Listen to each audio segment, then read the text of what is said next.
अमेरिकी राष्ट्रपति की धमकी को ईरान के सुप्रीम लीडर ने ठेंगा दिखा दिया है। ऐसे में इस बात की पूरी संभावना है कि जल्द ही विश्व युद्ध 3 शुरू हो सकता है। मोसाद ने न केवल ईरान के परमाणु ठिकानों की सटीक जानकारी जुटाई, बल्कि इजरायली सेना ने हथियारों और ड्रोनों को पहले से ही ईरान के भीतर तैनात कर लिया था। हाल के वर्षों में ईरान ने अपने यूरेनियम संवर्धन को तेजी से बढ़ाया है। तमाम मीडिया रिपोर्ट्स में यह दावा किया गया है कि ईरान ने 9 परमाणु बमों के लिए पर्याप्त उच्च संवर्धित यूरेनियम जमा कर लिया था। राष्ट्रपति ट्रंप ने दावा किया कि उन्हें इजरायली हमलों की पूरी जानकारी थी और उन्होंने ईरान को परमाणु समझौते के लिए 60 दिन का समय दिया था, जिसे ईरान ने नजरअंदाज कर दिया। कि इजरायल और ईरान के बीच यह संघर्ष केवल द्विपक्षीय नहीं है, इसके वैश्विक प्रभाव भी हैं। इस युद्ध से तेल और गैस की कीमतों में उछाल आया है।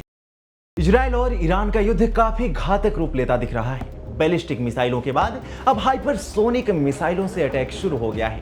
ईरान की राजधानी तेहरान के हवाई क्षेत्र में इजरायल ने कंट्रोल का दावा तो कर दिया है, लेकिन ईरान को काबू करना इतना आसान नहीं है।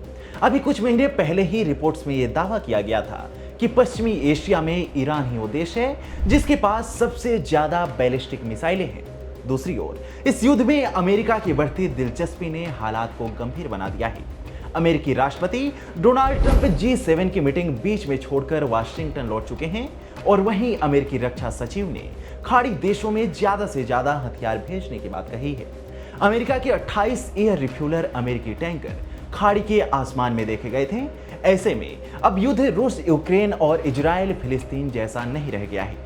ईरान और इजरायल का युद्ध घातक रूप ले चुका है। अमेरिकी राष्ट्रपति की धमकी को ईरान के सुप्रीम लीडर ने ठेंगा दिखा दिया है। ऐसे में इस बात की पूरी संभावना है कि जल्द ही विश्व युद्ध 3 शुरू हो सकता है।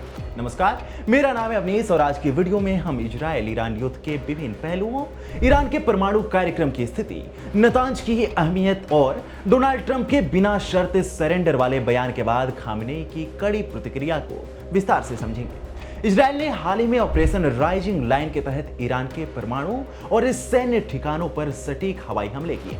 बीबीसी की एक रिपोर्ट के अनुसार इजरायल ने अपनी अत्याधुनिक हवाई ताकत, खुफिया जानकारी और अमेरिकी हथियारों की मदद से यह कार्रवाई की। इजरायली वायुसेना ने ईरान में नतांज, इस्फहान और फोर्डो जैसे महत्वपूर्ण ठिकानों को निशाना बनाया जो ईरान के परमाणु कार्यक्रम का केंद्र माने जाते हैं।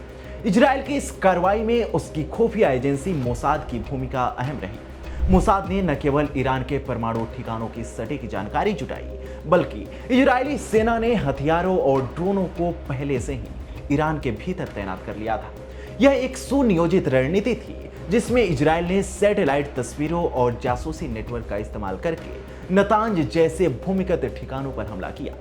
हमले के बाद इजरायली सेना ने दावा किया कि नतांज की यूरेनियम संवर्धन को गंभीर नुकसान पहुंचा है, जिससे ईरान के परमाणु बम बनाने के सपने को गहरा झटका लगा है। इजरायल की सैन्य ताकत का आधार उसकी उन्नत तकनीक और अमेरिका से प्राप्त हथियार है। हालांकि बीबीसी की रिपोर्ट के अनुसार इजरायल को फोर्डो जैसे गहरे भूमिगत ठिकानों को नष्ट करने के लिए आवश्यक मैसिव ऑर्डिनेंस पेनिट्रेटर बम नहीं दिए गए, जो केवल अमेरिकी B-2 बमबर्सक विमानों से ही गिराए जा सकते हैं। फिर भी इजरायल की हवाई ताकत और खुफिया नेटवर्क ने ईरान के हवाई क्षेत्र में बढ़त हासिल की, जिससे यह हमला संभव हो पाया है। ऐसे में सवाल उठता है कि अब ईरान के परमाणु कार्यक्रम का क्या होगा। दरअसल ईरान का परमाणु कार्यक्रम दशकों से वैश्विक चर्चा का केंद्र रहा है। ईरान का दावा है कि उसका परमाणु कार्यक्रम शांतिपूर्ण उद्देश्यों जैसे बिजली उत्पादन के लिए है। हालांकि इजरायल, अमेरिका और कई पश्चिमी देशों का मानना है कि ईरान गुप्त रूप से परमाणु हथियार विकसित करने की कोशिश कर रहा है। हाल के वर्षों में ईरान ने अपने यूरेनियम संवर्धन को तेजी से बढ़ाया है। तमाम मीडिया रिपोर्ट्स में यह दावा किया गया है कि ईरान ने 9 परमाणु बमों के लिए पर्याप्त उच्च संवर्धित यूरेनियम जमा कर लिया था। अंतर्राष्ट्रीय परमाणु ऊर्जा एजेंसी यानी IAEA ने भी नतांज में हमले की पुष्टि की और कहा कि वह स्थिति पर नजर बना रही है। इजरायली प्रधानमंत्री बेंजामिन नेतन्याहू ने दावा किया कि अगर ईरान को नहीं रोका गया तो वह 1 साल से भी कम समय में परमाणु हथियार बना सकता है, जो इजरायल के अस्तित्व के लिए खतरा है।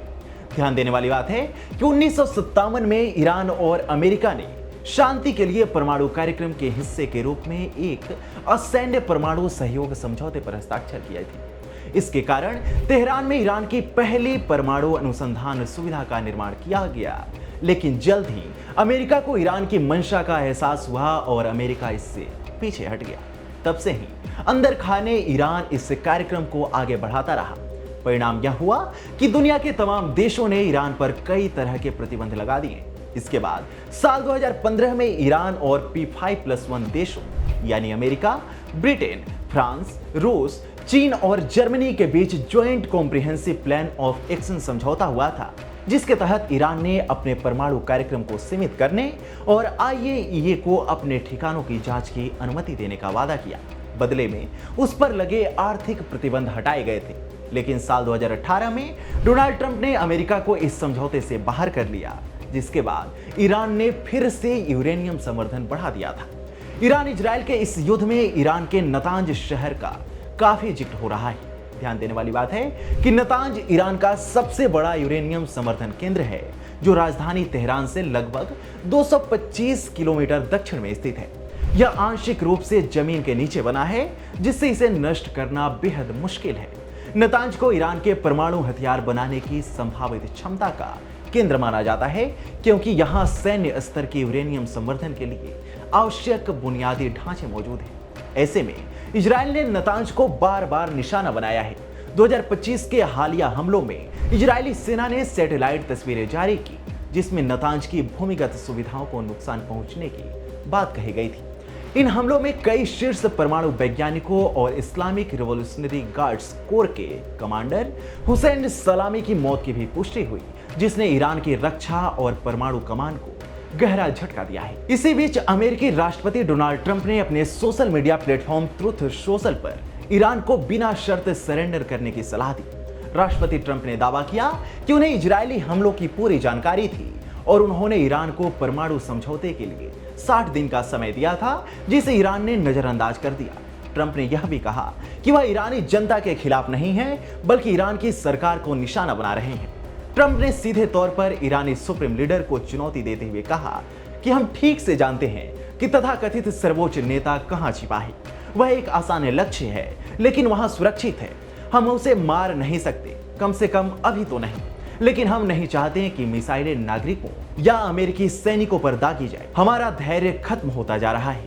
इसी के बाद अपने दूसरे पोस्ट में उन्होंने ईरानी सुप्रीम लीडर को बिना शर्त सरेंडर करने की सलाह दी है। वहीं इजराइल के रक्षा मंत्री द्वारा ईरान के supreme leader Ayatollah Ali Khamenei को दी गई धमकी ने वैश्विक राजनीति में हलचल मचा दी है। ट्रंप और इजराइल की इस टिप्पणी पर प्रतिक्रिया देते हुए ईरान के सर्वोच्च नेता अयातुल्ला अली खामनेई ने कड़ा रुख अपनाया। उन्होंने कहा कि इजराइल को इन हमलों की कड़ी सजा मिलेगी।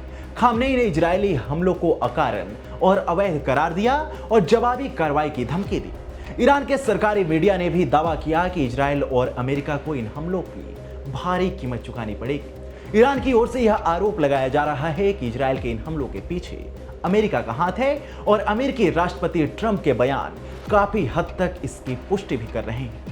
आपको बता दें कि इजराइल और ईरान के बीच यह संघर्ष केवल द्विपक्षीय नहीं है, इसके वैश्विक प्रभाव भी हैं। इस युद्ध से तेल और गैस की कीमतों में उछाल आया है, क्योंकि स्ट्रेट ऑफ हॉर्मुज पर ईरान का नियंत्रण है और इसी के जरिए वैश्विक तेल का 5वां हिस्सा वैश्विक बाजारों तक पहुंचता है। भारत जैसे देश जो अपनी तेल आपूर्ति के लिए पश्चिमी एशिया पर निर्भर हैं, इस संघर्ष से प्रभावित हो सकते हैं। पाकिस्तान, रूस, चीन और अन्य अरब देशों ने भी ईरान पर इजरायली हमलों की निंदा की है। पाकिस्तानी विदेश मंत्री इसहाक डार ने स्पष्ट किया कि उनका देश इजरायल के खिलाफ परमाणु हथियारों का इस्तेमाल नहीं करेगा, लेकिन पाकिस्तान ईरान के समर्थन में है। रूस ने इन हमलों को खतरनाक करार दिया, जबकि सऊदी अरब और लेबनान ने भी इसकी निंदा की। इजरायल और ईरान के बीच तनाव एक जटिल भू राजनीतिक खेल है, जिसमें सैन्य ताकत, खुफिया ऑपरेशन और वैश्विक शक्तियों की रणनीतियां शामिल हैं। इजरायल ने अपनी हवाई ताकत और खुफिया क्षमताओं के दम पर ईरान के परमाणु कार्यक्रम को निशाना बनाया, विशेष रूप से नतांज को बर्बाद कर दिया, जो ईरान के परमाणु हथियार बनाने की संभावित क्षमता का प्रतीक है।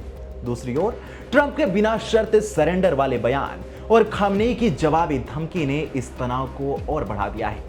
यह संघर्ष न केवल पश्चिमी एशिया बल्कि वैश्विक अर्थव्यवस्था को प्रभावित कर सकता है। क्या यह युद्ध क्षेत्रीय स्तर पर फैलेगा या कूटनीति इसे थाम लेगी? यह सवाल अभी भी भविष्य के गर्भ में छिपा हुआ है। ईरान इजरायल युद्ध और अमेरिकी राष्ट्रपति डोनाल्ड ट्रंप की धमकियों पर आपके क्या विचार हैं? हमें कमेंट सेक्शन में जरूर बताएं।